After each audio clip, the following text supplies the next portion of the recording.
Welcome back, guys. Today we have a Kubota MX 5800, the front loader.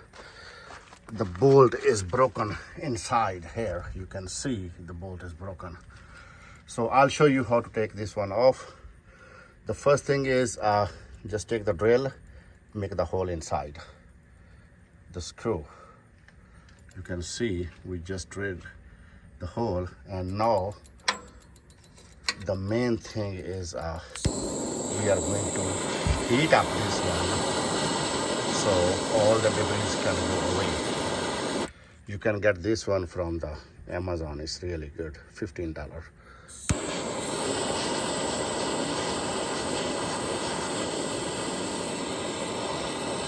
So this burner is 20,000 BTU.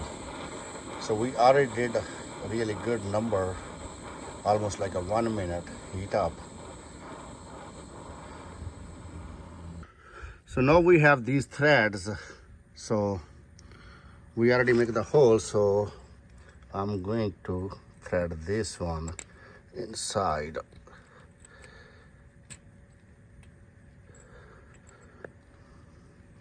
I think I need to make a little hole bigger, or let me push with the hammer. So I just use the hammer to make it a little tight. Now I'm going to use the drill to open it. That's the hammer drill.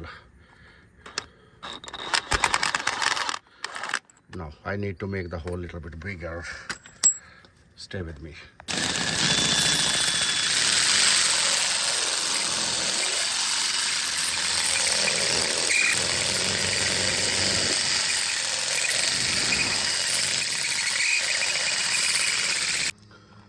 So we just did a little bit more hole, and now we are going to try this one with the hammer drill.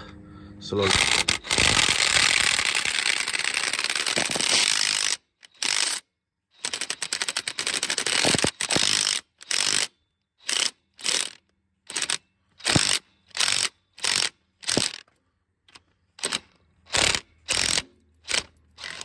There you go. That's the blessing. Oh my gosh.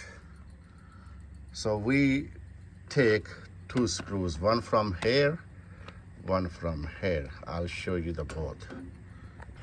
So here you can see we make a one, that one, and this one gave us a little hard time, so we make a little bit bigger hole all the way to the other side. And then these two. They're both broken from here, and now we are going to use the big one. Thank you very much for watching. Please like, share, subscribe my channel. Thank you.